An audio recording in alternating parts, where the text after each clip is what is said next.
Hello everyone, welcome to my channel. My name is Anupama Agnihotri. आज के इस वीडियो में हम लोग ESIC nursing officer means employment state insurance corporation में जो नर्सिंग की भर्ती होती है उसमें किस प्रकार के क्वेश्चन पूछे जाते हैं उसके लिए मैंने कुछ स्पेशल क्वेश्चन प्रिपेयर किए हैं फॉर कॉम्पिटिटिव एग्ज़ाम, जो आपके कॉम्पिटिटिव एग्ज़ाम में पूछे जा सकते हैं। ये क्वेश्चन पुराने पेपर के आधार पर प्रिपेयर किए गए हैं। इसमें कुछ पुराने क्वेश्चन हैं और कुछ नए क्वेश्चन हैं जो ESIC के क्वेश्चन में पूछे जा सकते हैं। ये इम्पॉर्टेंट क्वेश्चन है जो आपके ESIC के एग्ज़ाम में पूछे जा सकते हैं। ये MCQ सीरीज पार्ट 1 है जिसमें मैंने 30 क्वेश्चन पूछे हैं, साथ में इसका आंसर भी बताया है। MCQ क्वेश्चन है और उसके आंसर भी है। इसके अलावा 10 इम्पॉर्टेंट क्वेश्चन है जिसका मैंने क्वेश्चन पूछा है, आपको कमेंट बॉक्स में जाके उसका आंसर बताना है। नेक्स्ट वीडियो में या नेक्स्ट पार्ट में मैं उसका आंसर अपलोड करूँगी, आप जाके देख सकते हैं।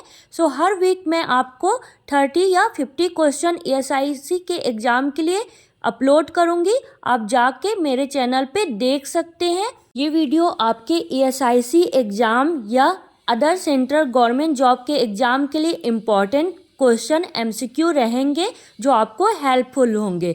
सो वीडियो स्टार्ट करने से पहले अगर अभी तक आपने मेरे चैनल को सब्सक्राइब नहीं किया है सो मेरे चैनल को सब्सक्राइब कर लें एंड बेल आइकॉन दबा लें, जिससे जब भी मैं आगे वीडियो डालूँ आपको नोटिफिकेशन मिल जाए। सो आप चैनल को सब्सक्राइब कर लीजिएगा, साथ में बेल आइकॉन दबा लीजिएगा, जिससे आपके यूट्यूब में नोटिफिकेशन मिल जाएगा जब भी मैं वीडियो अपलोड करूँगी। सो चलिए वीडियो स्टार्ट करते हैं और क्वेश्चन देखते हैं किस प्रकार के क्वेश्चन ESIC के एग्ज़ाम में पूछे जा सकते हैं। सो चलिए क्वेश्चन देखते हैं।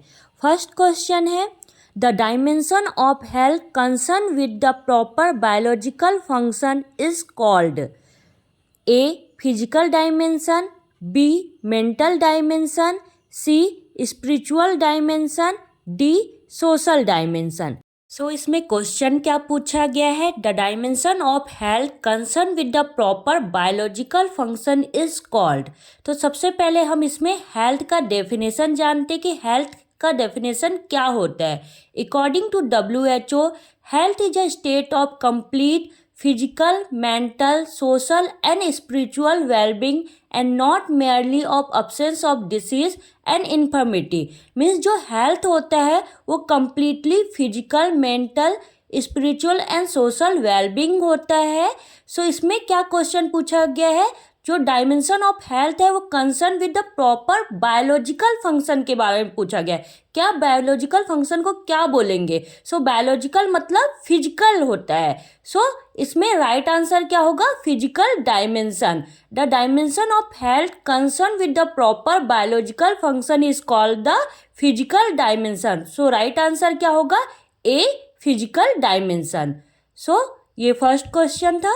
Second question, neuroleptic drug are also known as A hypnotic, B anti epileptic, C anti psychotic या D एंटी डिप्रेसेंट। सो जो न्यूरोलेप्टिक ड्रग होता है उसे हम और किस नाम से जानते हैं?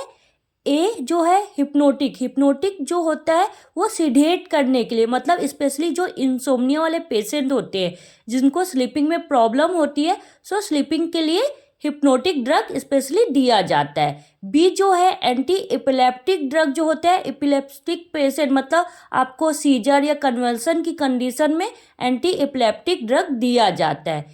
सी anti psychotic drug, anti psychotic drug psychotic patient मतलब जो मेंटल रिटार्डेड पर्सन होते हैं उनको एंटी साइकोटिक ड्रग दिया जाता है। D anti depression drug, anti depression drug जो होता है वो डिप्रेशन पेशेंट जो डिप्रेशन पर्सन होते हैं उनको एंटी डिप्रेशन ड्रग दिया जाता है। सो इसमें क्वेश्चन क्या पूछा गया है, न्यूरोलेप्टिक ड्रग आल्सो नोन है, जो न्यूरोलेप्टिक ड्रग है उसे हम और क्या नाम से जानते हैं, उसे हम लोग एंटी साइकोटिक नाम से जानते हैं। मतलब जो साइकोटिक की कंडीशन में मतलब मेंटल रिटार्डेशन की कंडीशन में ड्रग दिया जाता है वो एंटी साइकोटिक ड्रग या न्यूरोलेप्टिक ड्रग कहलाता है। सो राइट आंसर क्या होगा, neuroleptic drug also known as C antipsychotic drug is the right answer. So ये सेकेंड क्वेश्चन था। Third question is which blood type is consider the universal donor. किस blood type को universal donor consider किया गया है? A type A, B type B, C type A B and D type O. So किस blood type को universal donor बोला जाता है? राइट आंसर क्या होगा? टाइप ओ, मीन्स डी जो है वो राइट आंसर है। लेकिन इसमें एक और क्वेश्चन पूछा जा सकता है कि type O positive and type O negative में किसे यूनिवर्सल डोनर बोला जाता है? सो राइट आंसर होगा टाइप ओ निगेटिव को यूनिवर्सल डोनर बोला जाता है। सो इसमें राइट आंसर क्या है? Which type is consider the universal donor. किस ब्लड टाइप को यूनिवर्सल डोनर बोला जाता है? Right answer is type O negative is the universal donor. Next question, the pacemaker of heart is a SA node, B AV node, C bundle of His, D Parkinson fibre. So pacemaker of heart क्या होता है? Right answer क्या होगा? A SA node is the pacemaker of heart. So right answer क्या है? SA node जो है वो राइट आंसर है। Next question, fifth question, what is the basic structure and function unit of all living organism. कौन सा basic structure and function होता है ऑल लिविंग ऑर्गेनिज्म का? A tissue, B organ, C cell या D organism. So basic structure and function होता है all living organism का right answer is C cell. Cell जो होता है वो बेसिक स्ट्रक्चर एंड फंक्शन होता है सभी लिविंग ऑर्गेनिज्म का। So right answer is C cell. Next question, in a normal average infant the percentage increase the body length than that of birth and at the age of 1 year. A 20%, B 50%, C 10% या D 75%। सो इसमें question क्या पूछा गया है? कोई average infant है, normal average infant है, उसका जो परसेंटेज इंक्रीज होता है बॉडी लेंथ का, सो वो इन्फेंट का 1 ईयर में कितना इंक्रीज होगा? सो राइट आंसर क्या होगा? कोई नॉर्मल बेबी है उसका कितना 1 ईयर में इंक्रीज होगा लेंथ में वो baby? So right answer is 50%। 50% वो बेबी 1 ईयर में इंक्रीज होगा जो नॉर्मल एवरेज लेंथ वाला बेबी है। सो वो 50% उसका लेंथ इंक्रीज होता है। Right answer is B 50%। Next question, chicken pox is cause by. Chicken pox किसके कारण से होता है?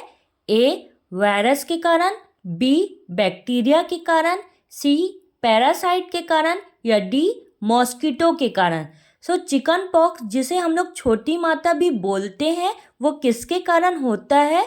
राइट आंसर क्या होगा? सो जो चिकन पॉक्स होता है वो ए वायरस के कारण होता है। वायरस के कारण चिकन पॉक्स होता है। कौन से वायरस के कारण चिकन पॉक्स होता है वो भी आपको पता होना चाहिए। सो जो चिकन पॉक्स होता है वो वेरिसेला जोस्टर वायरस के कारण होता है। सो राइट आंसर क्या होगा? Chicken pox cause by virus. Right answer is A virus. कौन सा वायरस? वेरिसेला जोस्टर वायरस के कारण चिकन पॉक्स होता है। So right answer is A varicella zoster virus. Next question, positive Brudzinski and Kernig sign are indicate of. जो positive Brudzinski and Kernig sign होता है वो किस कंडीशन में इंडिकेट होता है? ए हेमीप्लेजिया की कंडीशन में, बी पेरिफेरल न्यूरोपैथी की कंडीशन में, सी मेनिंजाइटिस की कंडीशन में या डी अल्कोहल इंटॉक्सिकेशन की कंडीशन में। सो जो positive Brudzinski and Kernig sign होता है वो किस कंडीशन में इंडिकेट होता है? हेमीप्लेजिया की कंडीशन में, पेरिफेरल की कंडीशन में, मेनिंजाइटिस में या अल्कोहल इंटॉक्सिकेशन के कारण। सो राइट आंसर क्या होगा? Right answer is C meningitis की कंडीशन में Brudzinski and Kernig sign indicate होता है। So right answer is C meningitis. Next question, which of the following is a morality indication. Morality indication को कौन सा rate follow कर रहा है? A disability rate, B crude death rate, C incident rate या D prevalence rate. So following is the mortality indication. Right answer is B, crude death rate जो होता है वो मॉर्टेलिटी को इंडिकेट करता है। Right answer is B. Next question, introduction of solid food along with the breast feeding is called.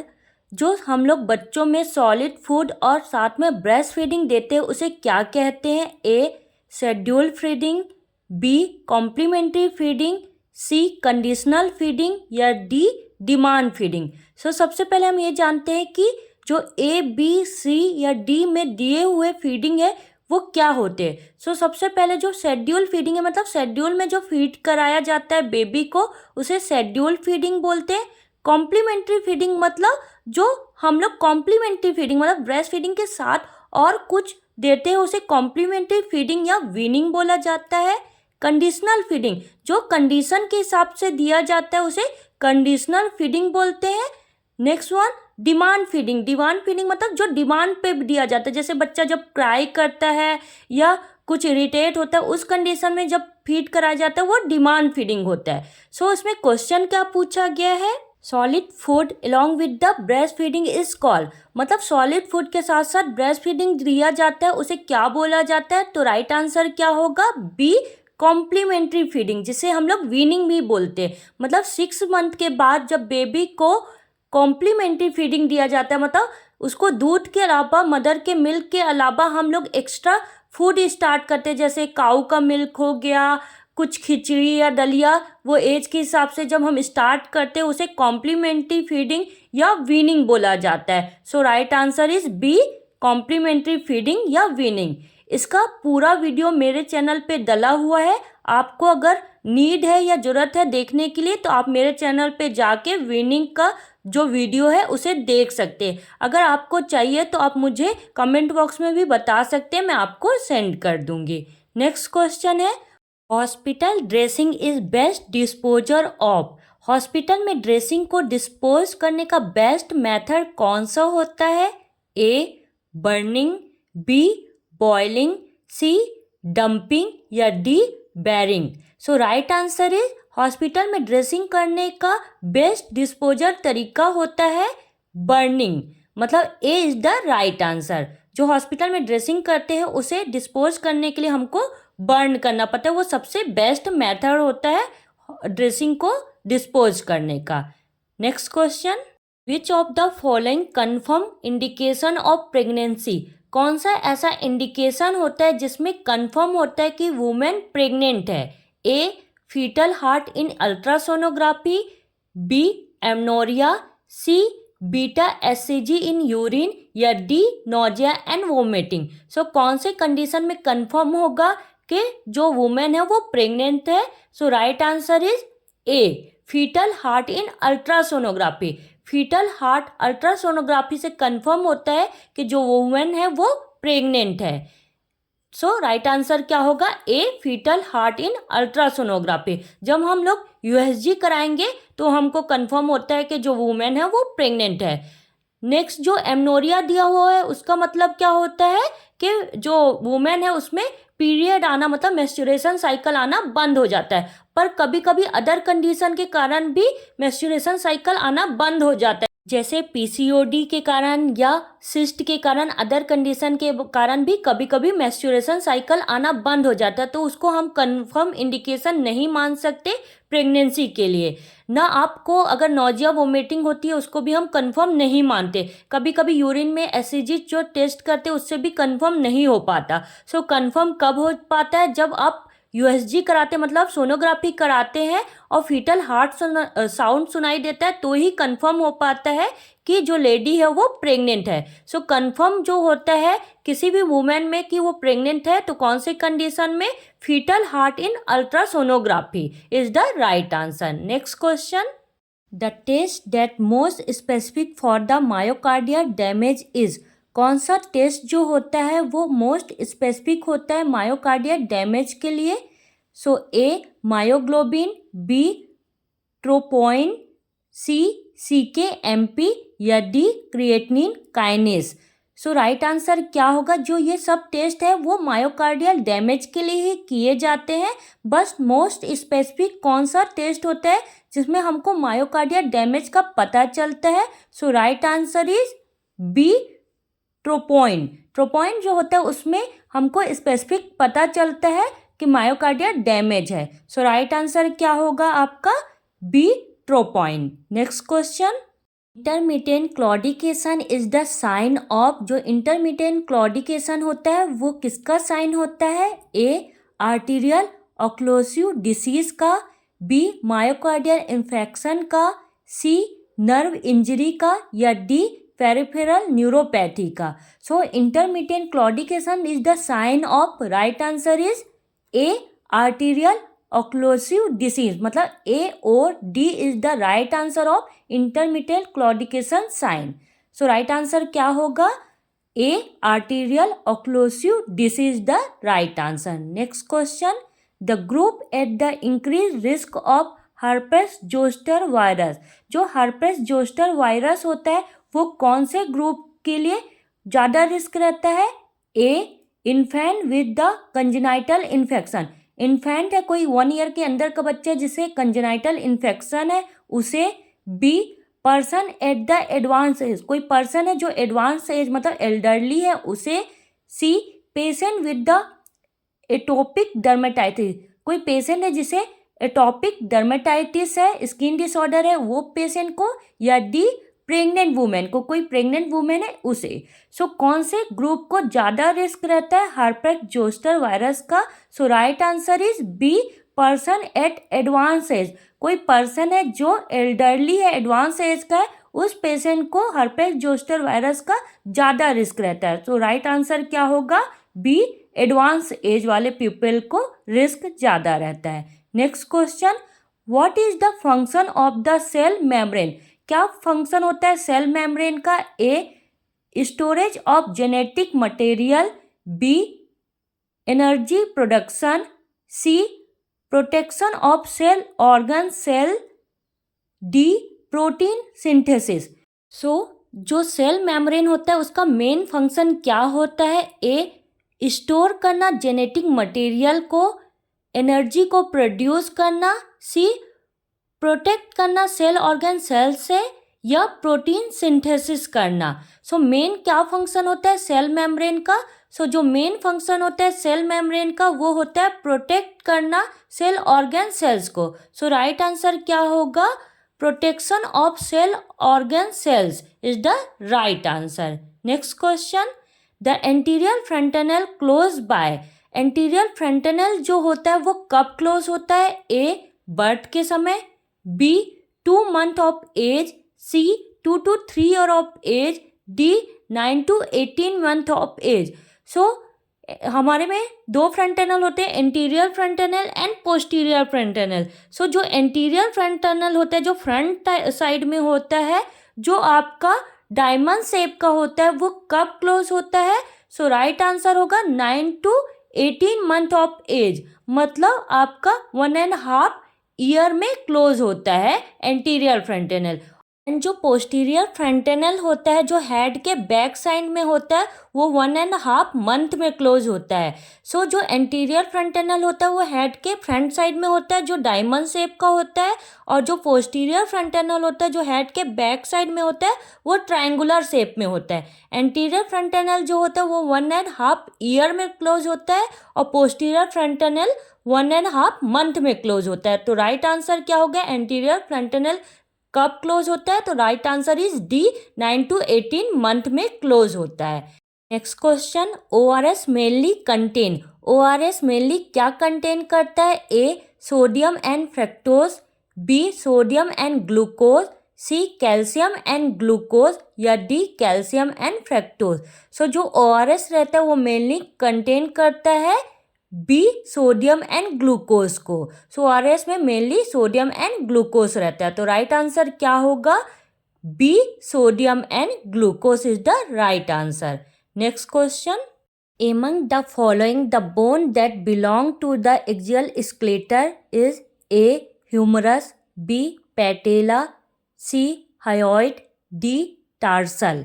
सो जो आपका axial skeletal होता है वो कौन से बोन से बिलोंग करता है? Right answer is hyoid. C is the right answer. Next question, the organ that does not lie in the pelvic cavity. कौन सा ऐसा ऑर्गन होता है जो पेल्विक कैविटी में नहीं रहता? ए fallopian tube, B transverse colon, सी यूरिनरी ब्लैडर या डी रेक्टम। सो ऐसा कौन सा ऑर्गन होता है जो पेल्विक कैविटी में नहीं रहता? सो पेल्विक कैविटी में फैलोपियन ट्यूब रहता है, यूरिनरी ब्लैडर भी रहता है, रेक्टम रहता है। कौन सा नहीं रहता? ट्रांसवर्सन कोलोन जो है वो पेल्विक कैविटी में नहीं रहता। सो राइट आंसर क्या होगा? B transverse colon is the right answer. मतलब the organ that does not lie in the pelvic cavity is B transverse colon is the right answer. Next question, the cranial nerve affect in the Bell's palsy. कौन सा cranial nerve होता है जो Bell's palsy को affect करता है? A cranial nerve 9, B cranial nerve 7, C cranial nerve 5 या D cranial nerve 3। कौन सा क्रेनियल नर्व होता है जो बेल्स पाल्सी को अफेक्ट करता है? Right answer is B cranial nerve 7। जो क्रेनियल नर्व 7 होता है वो बेल्स पाल्सी को अफेक्ट करता है। सो राइट आंसर कौन सा होगा? B cranial nerve 7। इसका जो डिटेल वीडियो है क्रेनियल नर्व का वो मेरे चैनल पे डला हुआ है, आप जाके मेरे चैनल पे देख सकते हैं। अगर आपको वीडियो की नीड होगी तो आप मुझे कमेंट बॉक्स में बता दीजिएगा, मैं आपको सेंड कर दूंगी। Next question, which of the following position will give comfort to the children with tetralogy of Fallot.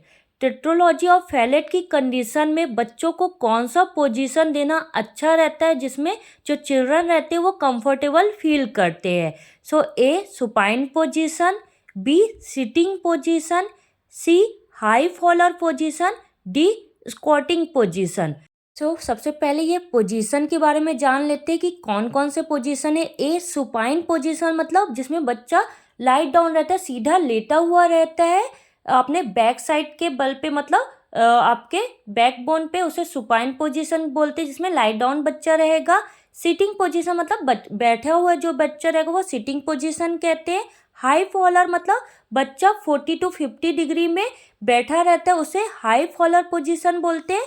D squatting position मतलब इस प्रकार से जब बच्चा बैठा रहता है उसे स्क्वाटिंग पोजीशन बोलते हैं। सो टेट्रोलॉजी ऑफ फैलेट की कंडीशन में बच्चे को कौन सा पोजीशन देते हैं जिसमें बच्चा कंफर्टेबल फील करता है? कौन सा पोजीशन होगा? तो right answer is D squatting position is the right answer. मतलब टेट्रोलॉजी ऑफ फैलेट की कंडीशन में हम स्क्वाटिंग पोजीशन बच्चे को देंगे। Question, the main clinical manifestation of pulmonary oedema are all accept.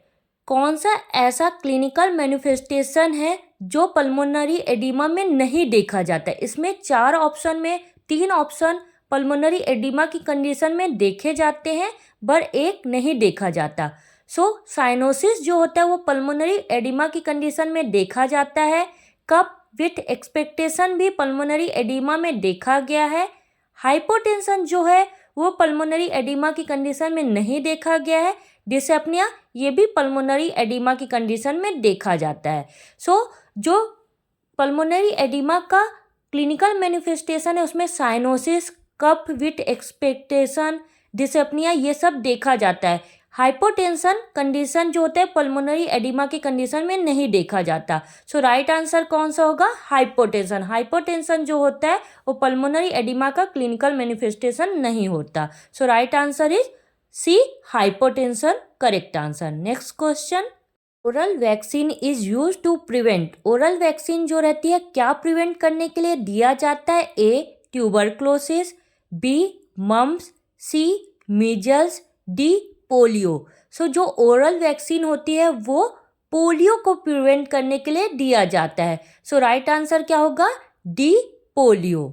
Next question, cold shock is also called as. जो cold shock होता है उसे हम और किस नाम से जानते हैं? ए हाइपोवोलेमिक शॉक, बी वेसोजेनिक शॉक, सी कार्डियोजेनिक शॉक या D obstructive shock.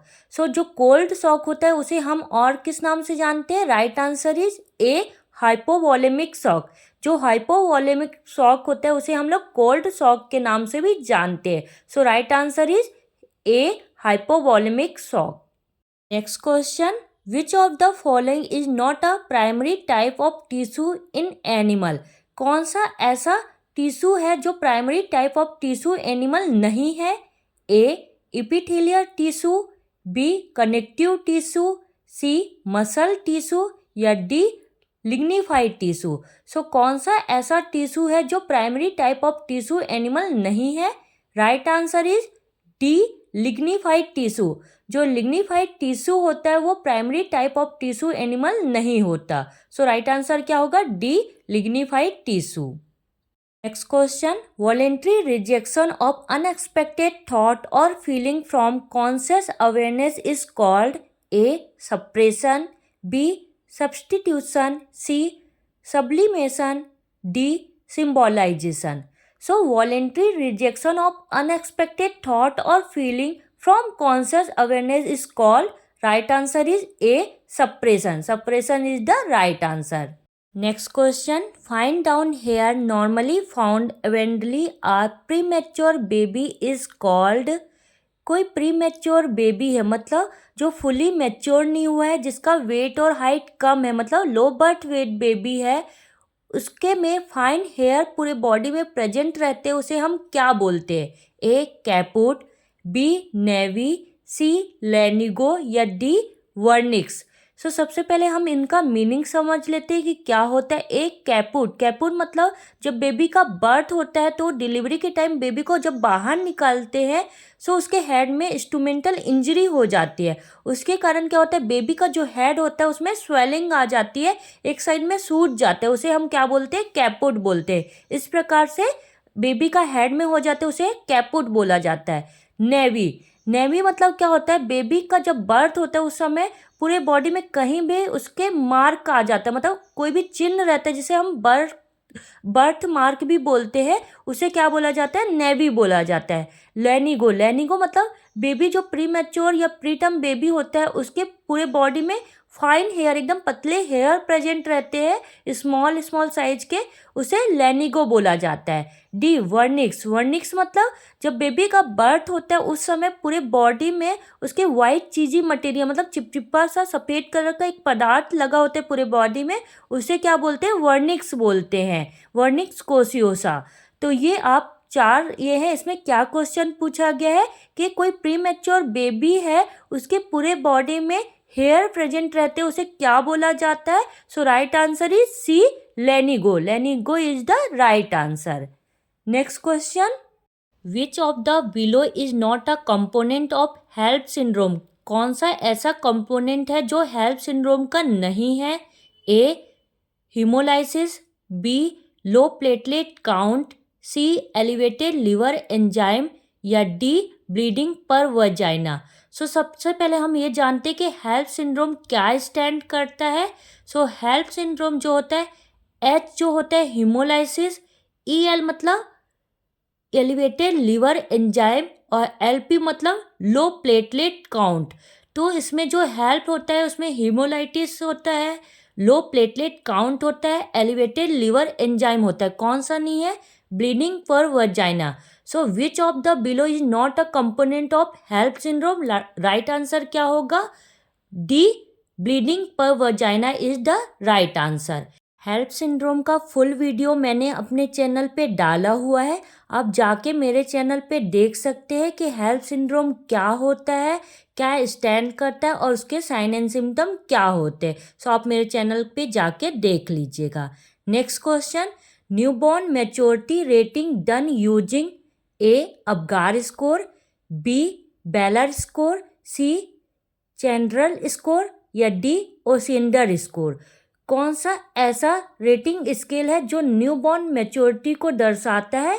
Right answer is B, Ballard score जो होता है वो न्यूबॉर्न मैच्योरिटी को रेट करने के लिए यूज किया जाता है। इसमें जो अबगार स्कोर है वो भी बहुत ही इम्पॉर्टेंट है। अबगार स्कोर में जब बेबी का बर्थ होता है तो जो पहला टेस्ट किया जाता है वो अबगार स्कोर किया जाता है। इसमें हम बच्चे का अबगार मतलब अपेयरिंग, पी मतलब पल्स, जी मतलब ग्रैमेस, ए मतलब एक्टिविटी और आर मतलब रेस्पिरेशन देखते हैं।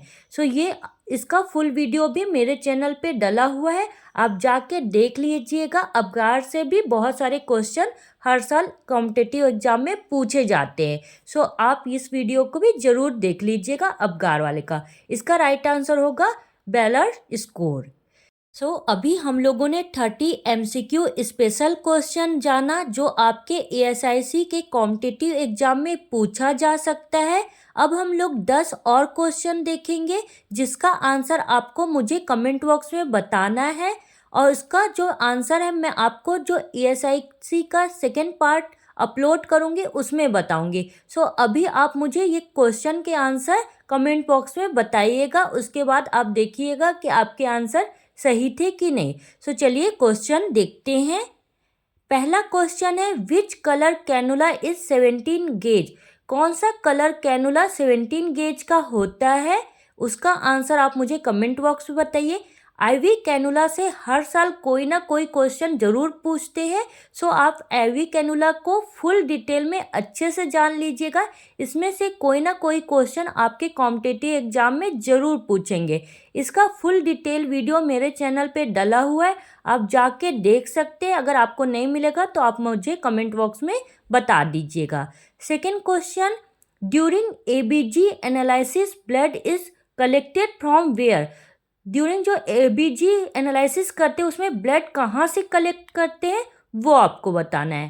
Third, the average length of the umbilical cord. Umbilical cord का एवरेज लेंथ क्या होता है। Fourth, nail contain which protein. जो नेल होता है वो कौन सा प्रोटीन कंटेन करता है। Fifth, which is the strongest muscle in the human body. Human body का कौन सा स्ट्रॉन्गेस्ट मसल होता है। Six, which hormones is called pregnancy maintain hormone. कौन सा हार्मोन्स होता है जिसे प्रेगनेंसी मेंटेन हार्मोन्स बोला जाता है। Seven, which vitamin increase the cholesterol level. कौन सा विटामिन होता है जो कोलेस्ट्रॉल लेवल को इंक्रीज करता है। Eight, in pregnancy a pigmentation line run from the pubic to the umbilical cord. जो प्रेगनेंसी पिगमेंटेशन होता है इसमें जो अम्बिलिकल कॉर्ड में लाइन रन करती है उसे क्या बोलते हैं वो बताना है। 9, blood bank is also known as. Blood bank को क्या बोलते हैं। 10, insulin is secreted from. Insulin कहाँ से सिक्रेट होती है वो आपको बताना है। ये 10 क्वेश्चन है जिसका आंसर आप मुझे कमेंट बॉक्स बताएंगे कि क्या आंसर सही है। देन उसका आंसर मैं आपको नेक्स्ट जो वीडियो अपलोड करूँगी उसमें इसका राइट आंसर बताऊँगी, तो आप मुझे कमेंट बॉक्स में सही आंसर बताइएगा। इस वीडियो में हम लोगों ने 30 MCQ क्वेश्चन देखे और 10 इम्पॉर्टेंट अदर क्वेश्चन भी देखे। होप आपको ये वीडियो हेल्प करेगा ASIC के कॉम्पिटिटिव एग्जाम में और अदर कॉम्पिटिटिव एग्जाम में। अगर आपको कोई भी क्वेश्चन में कुछ भी डाउट होगा तो आप मुझे कमेंट बॉक्स में ज़रूर पूछिएगा, और आप ये क्वेश्चन के आंसर भी ज़रूर कमेंट बॉक्स में बताइएगा। अगर कोई सही या गलत होगा या कुछ समझ में नहीं आएगा तो आपके डाउट को मैं ज़रूर क्लियर करूँगी। वीडियो अगर अच्छा लगा होगा तो लाइक करें, अपने फ्रेंड को शेयर करें, और अगर आपको इस प्रकार के आगे भी वीडियो चाहिए तो आप मेरे चैनल को ज़रूर सब्सक्राइब कर लीजिएगा एंड बेल आइकॉन दबा लीजिएगा, जिससे जब भी मैं वीडियो अपलोड करूँगी आपको नोटिफिकेशन मिल जाएगा। वीडियो देखने के लिए थैंक यू सो मच।